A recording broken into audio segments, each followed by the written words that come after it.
Okay, good afternoon, everybody. Hope everybody can hear me at 4 o'clock. So let's begin. So first, I want to review this week's assignment um, relative to the video and the lesson plan. If you submitted a video, I've watched it. If you submitted a video and the corresponding lesson plan, you should have a grade out of 50. Many of you submitted the video. Some of you submitted the lesson plan separately. Some of you uploaded the lesson plan with the corresponding video, and some of you still owe a lesson plan. So obviously the lesson plan should correspond to the video that we're watching. So if you're looking at your grades and you see that, of course, we'll give time for you to catch up. Yes, Nina. You're muted, Nina. I'm sorry. So I was having trouble and I submitted the lesson plan first, and then I had to do a second attempt to upload the video. So it should be on there. I can send it again if you need me to, but for some reason, it was just not working for me. I had to actually end up uploading it on YouTube and Right. then uploading it that way. Right. A lot of times that's the way I do it. Upload it on you, make it a YouTube link, and then it's easier. But yeah, I don't care how you do it. And I know some of these technological things aren't the easiest thing in the world to navigate. So you, I'll be happy to double check your submission. Yeah. I can't remember So yours it right at should, the because top. there was an attempt one and then an attempt two. And I'm like, Okay, that was I you. did Yeah, it. I think I got everything, to be honest with you. But Okay. Just want to make feel sure. free to double Thank check. you. You're welcome. So I've looked at between 2 to 3 of each of you of your lesson plan submissions over the course of this term. I still think that a plan is important, particularly when it comes to experience or lack thereof. I would say you have great knowledge relative to your chosen trade or industry. As far as how getting that across to teenagers, obviously I think that's where the group would be growing. So understanding the parts of a lesson, however your um, school likes to do it, um, tying those things to the program of study so you have a tangible link, um, and also taking a visual look about what are you saying relative to your instructional strategies. If we think back to Webb's depth of knowledge when words matter, okay, relative to your video submissions or relative to a lesson today, what were you asking the students to know and then to do, right? What is the verb? I saw um, in one of the questions and answers, right, where we need to know the vocabulary of our particular area. So there's a role for recall, right? There's a role for recall, there's a role for defining, but then how are we applying those terms, right? That's where we grow from Webb's depth of knowledge 1 to levels 3 and level 4. What I think it's important in our planning that we identify what we want our students to know and what we want our students to be able to do.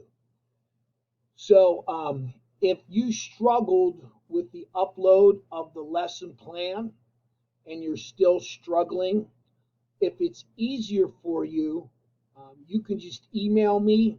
My Point Park email is connected to my other emails, so I'll get it. And if you just want to do a Word document, that's fine. Or if you want to try to resubmit, that's fine as well. Whatever you want to do there, so that I can look and see. Now, typically, most of you gave me the first 10 or 15 minutes of your lesson, right? So that would have been a lot of domain 2, the teacher on stage, if you will. And then I will tell you though, one thing I found refreshing is in some of those videos, you can sense the culture of the classroom. The kids want to be there. You can tell they want to be there. Even simple question and answering, even simple review.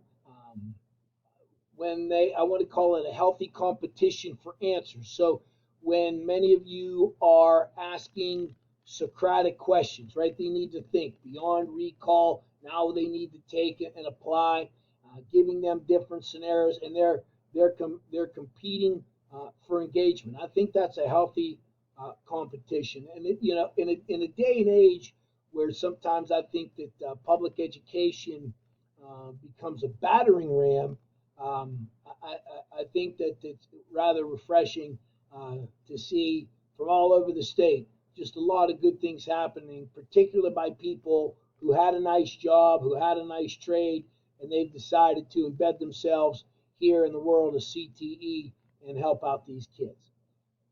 So any questions related to what was submitted, and if you didn't submit your lesson plan, what you might have to do to submit your lesson plan? Go ahead, Kyle. Okay, so when I had the opportunity, I submitted the video, and I swear I submitted the lesson plan with it. But now, if I go to do a second attempt, which I just tried to do, when I upload the video, it's not allowing me to submit without putting in a lesson plan.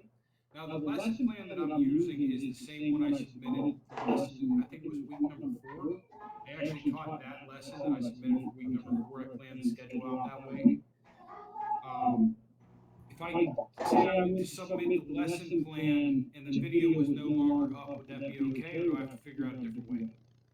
That should be fine. But if you're worried about that, just email it to me as a PDF or as a Word document. Okay, very good. Thank you. No problem. Colin. I did the same thing. I uploaded the video, but then I think when I uploaded my lesson plan, I did it as a second attempt. So I saw your comment on there for uploading it. It's probably in one of my attempts that I did, but I did just re-upload it again as a new attempt. So that's confusing in there. Okay. And this is all of my second time using this technology, so we're all kind of learning it together. So again, if I have any problem, thank you for mentioning that, Colin. I'm going to obviously go through stuff in the next couple days. If I have an additional problem, but so you did upload the document. Is that what you're saying? Yeah. Okay.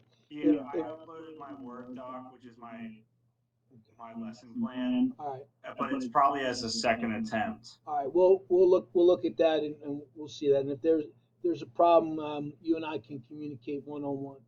I had one more quick question for you. I might turn my camera off for this Zoom. I unfortunately gave myself a concussion over the weekend, and I'm not supposed to be looking at screens. So how about you shut the camera off and not we'll follow your medical excuse here, huh? I'm gonna put in some earbuds and just listen to what's going on. That's fine. Okay, thank you, sir. Hope you do good in your concussion protocol. All right, so we've had some resubmission problems. We've got some head trauma. I mean, anything else before we move on a little bit here? All right, so everyone understands. I don't think it was a problem too much submitting videos. Seems like there was a problem with some submitting documents. At this point, you can try to resubmit, or you can email it to me directly. Okay. All right, so we're getting into the nitty gritty here, and we're going to move forward with a reflection and an analysis as your next assignment.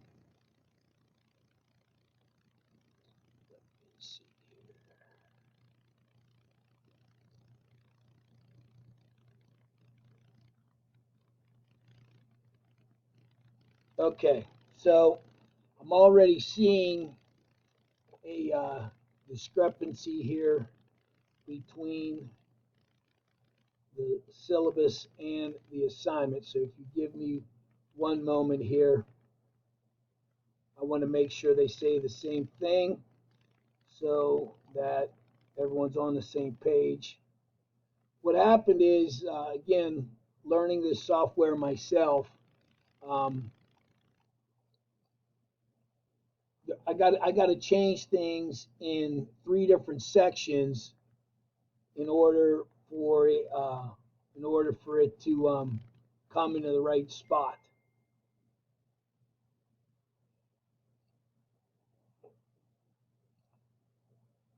There we go. That's the one I need to do. Okay. All right.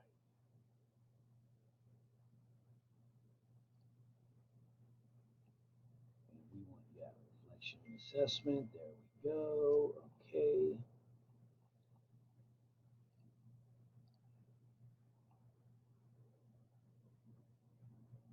Okay, yes.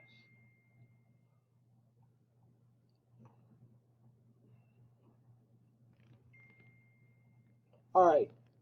So, relative to what's expected next is we are going to look at reflection on assessment. Okay.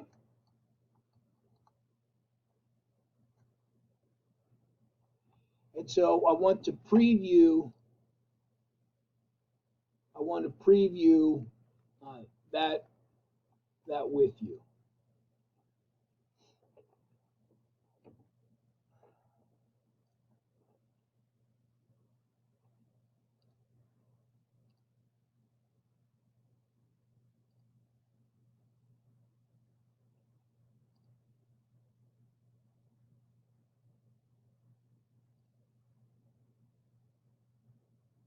I apologize as I'm clicking here.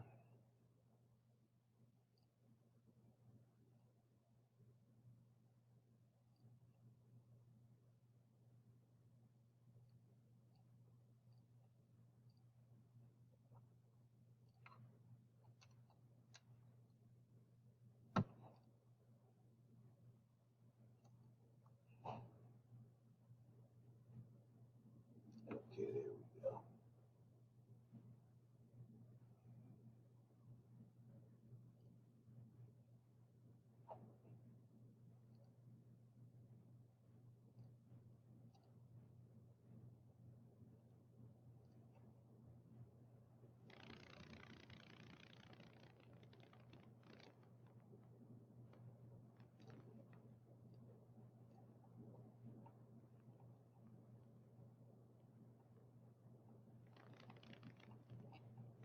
And I'll make sure this matches throughout. I'm gonna have to go into both classes and make sure it's same. I'll also send out an announcement.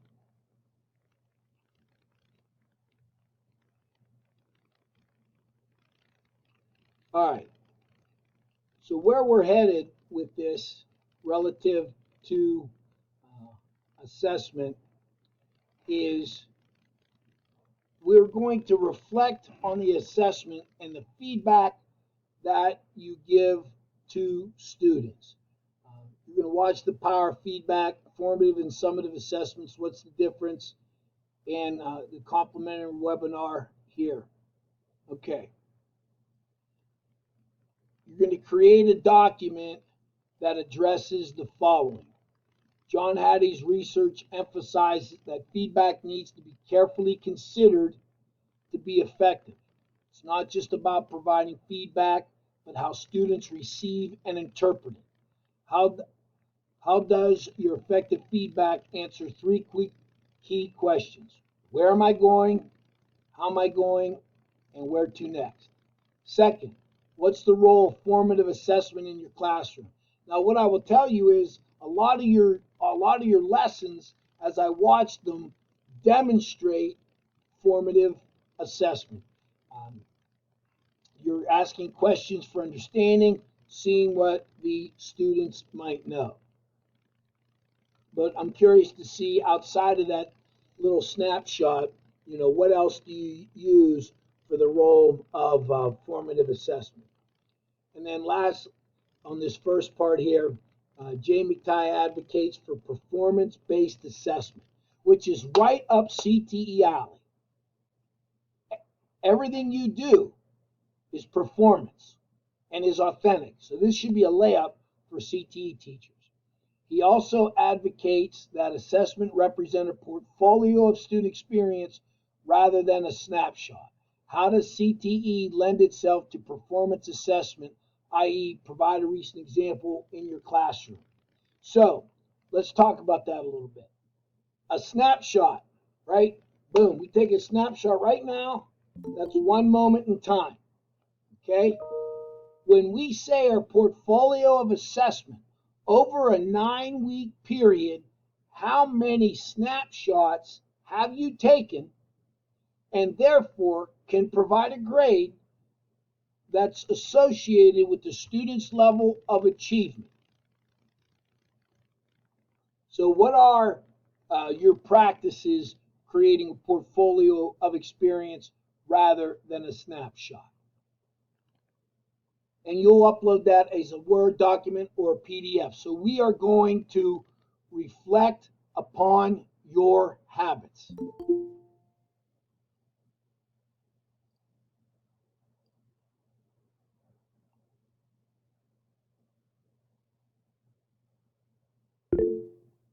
Also,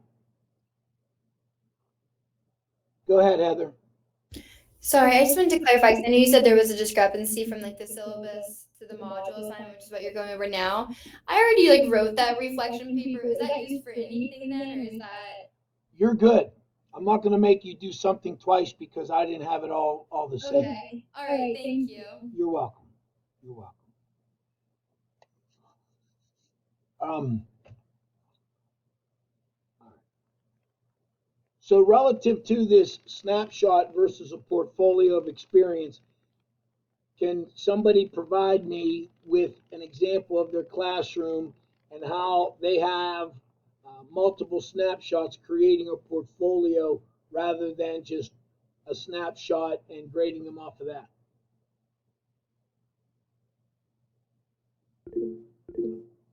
Now we got Frecia, then Nina. Go ahead. You're muted.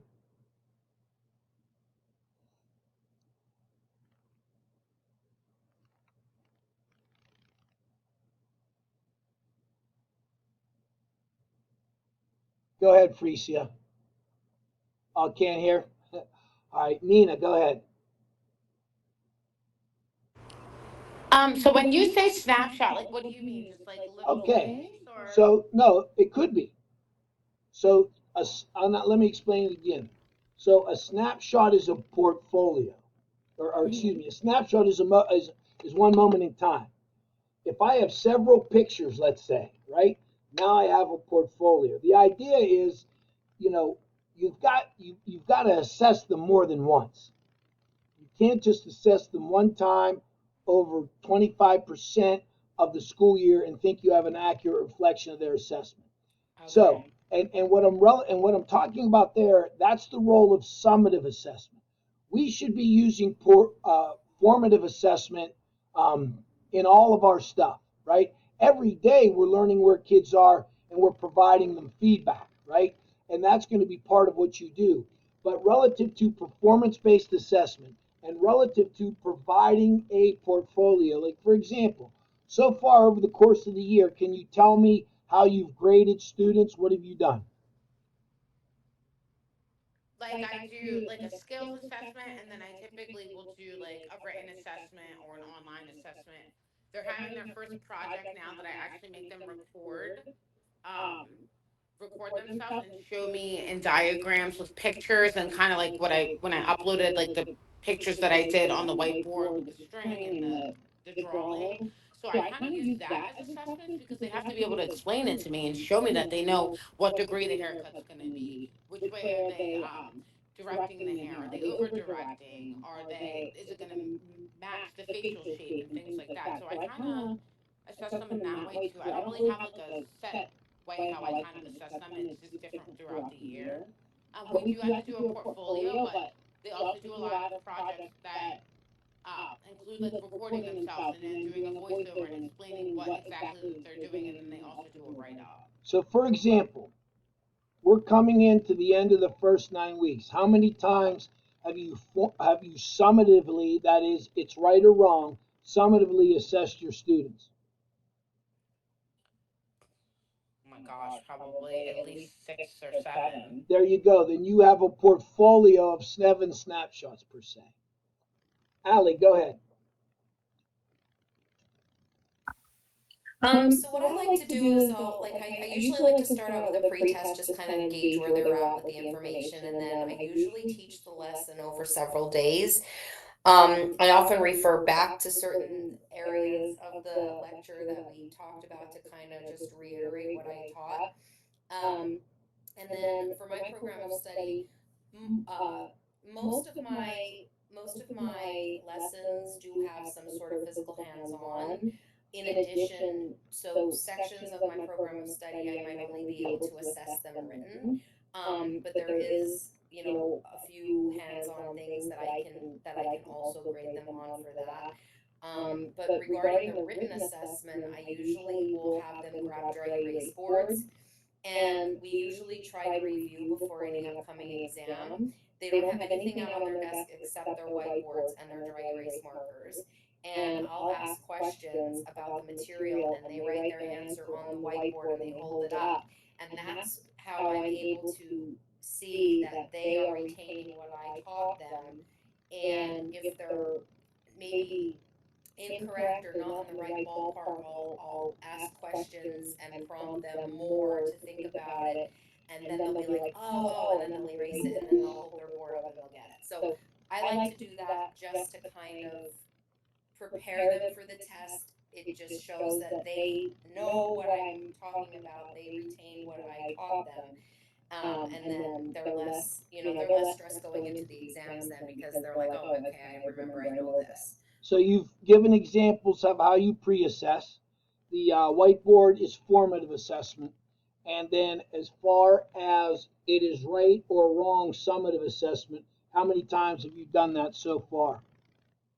I have done that probably about 10 times already. Okay, so whether it's small summative assessments or larger summative assessments, and keep in mind, we're gaining information along the way, but as far as do they know it or do they not know it, that's your summative assessment. What is right? What is wrong? It's a reflection of their learning. Again, it can be performative based, skills based, it can be written, but the summative assessment, what is right, what is wrong, and that should be the preponderance of the grade. Kyle, go ahead. You're muted, go ahead. I clicked the hand, not the microphone. So for my class, we do our summative on all our safety lessons. Safety lessons is 100%. There's no 99% safety.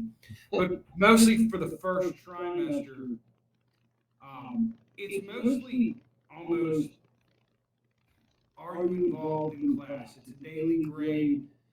I don't, I give them a lot of time to work on projects because they don't have the skill yet, but are you putting forth the effort in class?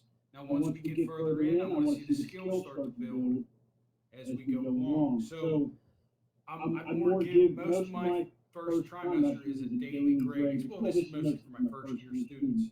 It's a daily grade. Are you putting forth effort in class to learn the processes and the projects?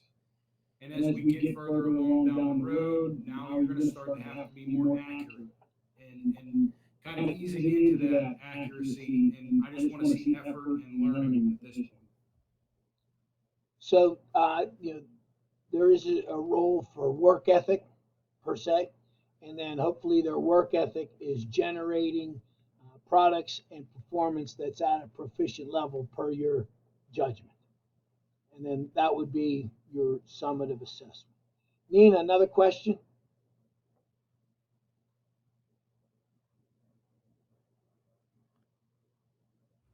I didn't mean to have my hand raised, so I'm That's sorry. okay. That's fine. Daryl, go ahead. So for my class, for each chapter that we work on, usually we get through a chapter about once every week and a half, 2 weeks.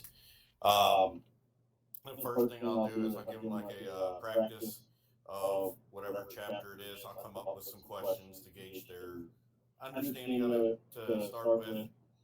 And then at the end of the chapter, I have them do review questions.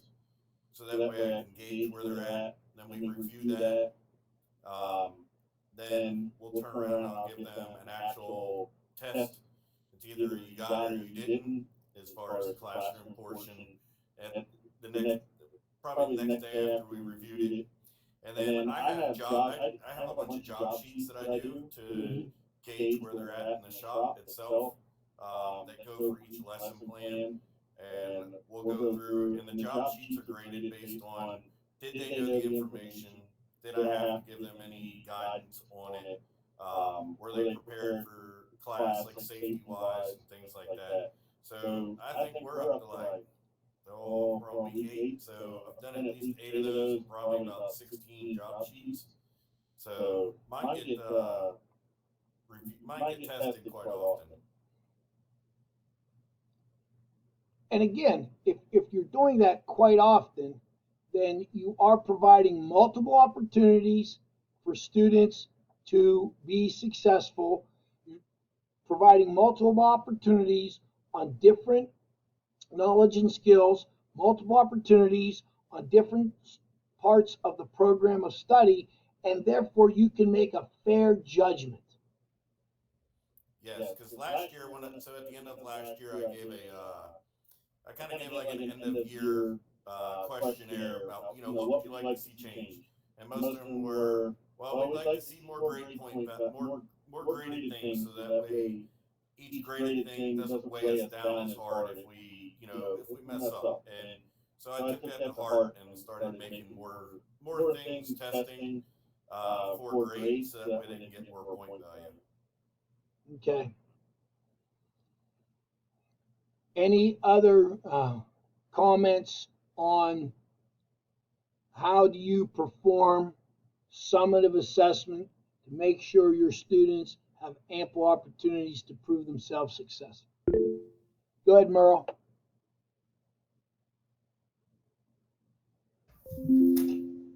So I also do like a daily grade thing. So there is a summative assessment daily for my students, which goes on safety, preparedness, professionalism, and all of that in the classroom and in the lab. And then I give them, for every section that we work on, chapter work, which I consider written, that assesses their knowledge on it and gives them information. And for every project that we have in the shop, I do a rubric on that as well. So that's all. Everything I do is actually summative, and to put a number on it, I mean, I'm probably in the 30s, maybe even 40 so far of summative assessments that I perform for my students. Well, go ahead. They get a lot of opportunity, but it's also because in the last 2 years, it wasn't really holding the gravity. The assessments weren't holding the gravity that I felt they should have, because they weren't getting enough. And maybe now I'm overdoing it to overcompensate, but I mean, it's working well so far, and it's having the desired gravity that I want. So, and again, in the realm of assessment, there's a purpose for each. Many of you have commented on when your students first get to you. What do you do to learn where they are? So many of you have commented on pre-assessment. I saw the videos. I saw ample evidence of formative assessment, right? Checks for understanding. Formative assessment is twofold. Not only are you trying to figure out, Brittany, I'll get to you in a minute. Not only are you trying to figure out, does the student know it? You're also trying to figure out, did you teach it, right? How effective was your instruction? If you got 20 deer in the headlights, maybe it's you, right? I screwed up. I didn't have the assignment, right? Am I supposed to then make Heather go do it all over again because she's an overachiever and already have it done? We need to look at our own instruction. Brittany? Well, I didn't. This was my first like beginning of the year, so I didn't really know what to do. So I kind of stole some stuff from my fellow instructors in the program. But we did do like a pre kind of assessment, just like basically NOCD review questions, like see where everybody's at, what do they know, what do they need more work on. But and I looked through that, and I feel like they were pretty much on the same page, but it was also stuff that they had done the year before because I didn't have anything prepared at the beginning of the year. But as far as like the new material, I always do slides on the board and go through it, and I always have a notes fill in so that they're not just sitting there zoning out. Like they have to I'll just like randomly take out a part of the slide and then they have to fill it in. I try to pick like easy things and honestly stuff that's not difficult to spell because I noticed that's a big issue. Don't give up on that though. But at the beginning of the year, I felt like anytime I used a terminology word, I would put in parentheses what it means. Well, I realized that I was like doing the work for them, so I stopped doing that, but I would stop at the terminology word. What does bradycardia mean? Then someone would say it, or they would say it in unison, low heart rate, and then in my hopes they would write it down, but not always. But if I was always giving them the answers, I felt like they weren't really retaining it. And then we go through the slides. We usually do like 2 separate ones because the information gets a little lengthy, and I lose them after about 15 minutes. I'm sure that's everybody. And then I do make a study guide. I don't know everything off the top of my head. I don't expect them to either. So I try to break down the most important information, put it on a study guide. They do the study guide for a grade, but also because I want them to reiterate all that information. We'll go over the study guide together just in case someone had the wrong information. But I don't just go stand up there and give them the answers. I project it onto the board, and they take turns going up and filling it out on the board, and then they work together. Oh wait, I would add this, and then they kind of work a little bit of teamwork together to get everything. And then before a test, I always do a Kahoot, like right before, because a lot of kids like that. I don't put every question on there, but I try to put the most important stuff, and then I always give them 5 minutes after the Kahoot. Anything they maybe didn't get right, or they were like, oh, I wasn't sure about that one, they can just look over their notes real quick and then put everything away and take it. So as soon as you say something's right and something's wrong, and you're giving them points for correctness, that's a summative assessment. But you can use that summative assessment for formative information, and you just gave an example of that. So if there are things they don't know, if there are things they don't understand, if there's a pattern in the class relative to your summative assessment, then maybe it's us and we need to look at what we're doing, okay? We also know that some concepts are going to be more rigorous and more challenging than others, and we need to anticipate that, okay? But if we're taking what is right as what is wrong, and then we are using it to help drive our next unit of instruction, then we are indeed using that summative assessment formatively. So lots of examples here of portfolios rather than snapshots. Lots of opportunities. Maybe you can steal from one another too, if you like an idea. I noted a couple things and a couple comments relative to some things that you guys did that. I said I really like that. Might have to steal that and pass that on. Others?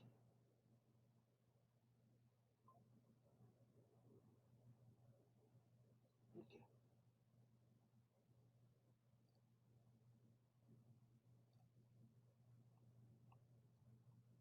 All right, so I don't know what Point Park does, but many of us have Columbus Day off. I don't know, are your schools open, closed Columbus Day? 50-50. Okay. We are off, and what I was going to do is move our meeting to next Tuesday. So I'm going to look at the calendar here, 13th. So move that to next Tuesday. We'll do it, and I'll send out an announcement. We'll do it Tuesday, the 14th at 4 o'clock. So that'll give us all one more day to do whatever we need to do. I just happen to be an Italian American as well, belonging to a couple ethnic clubs. For bonus points, does anybody know the origins of Columbus Day?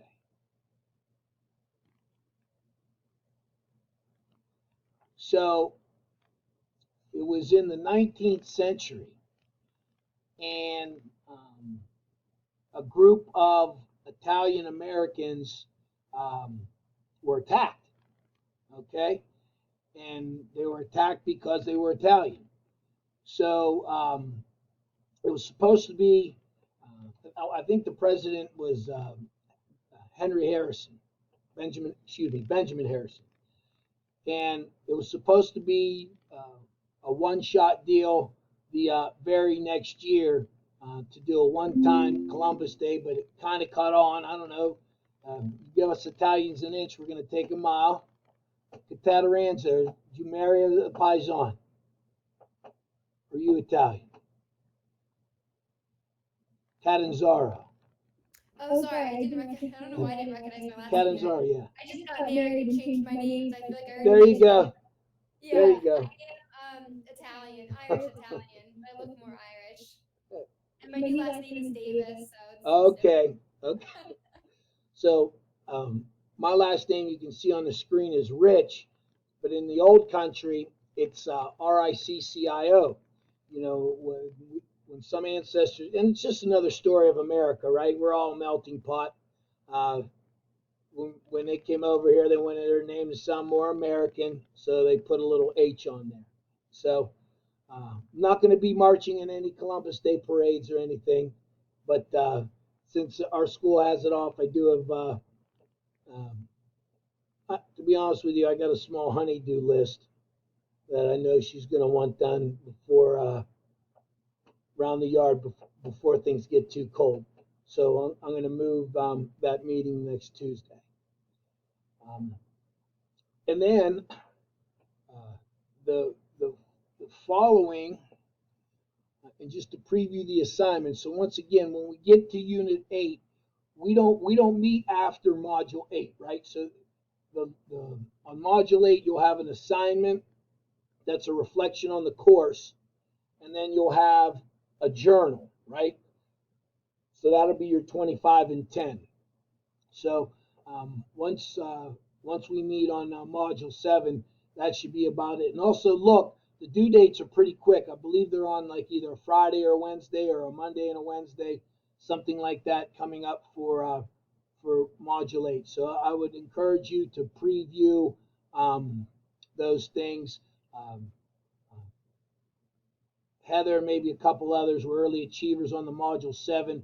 While we were in class, I was able to go back to see, it was my understanding when I gave them a syllabus that everything else, I don't mess with anything, everything else would have copied over, but they,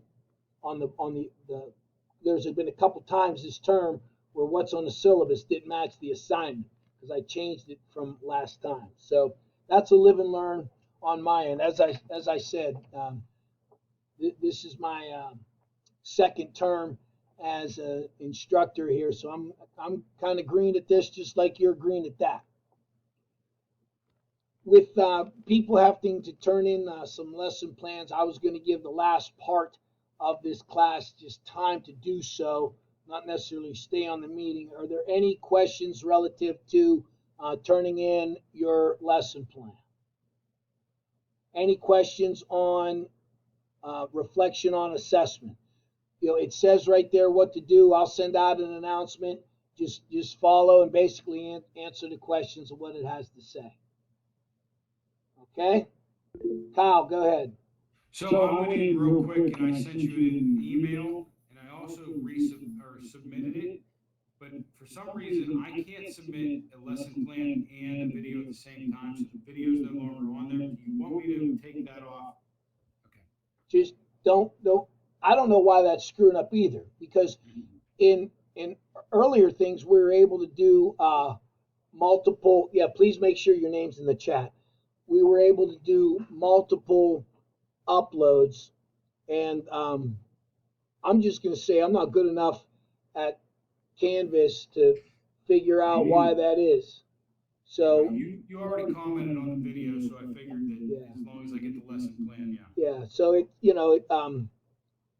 we're making accommodations as we go here. All right. Okay. Thank you. All right. Thank you, everybody. Make sure your name's in the chat for attendance.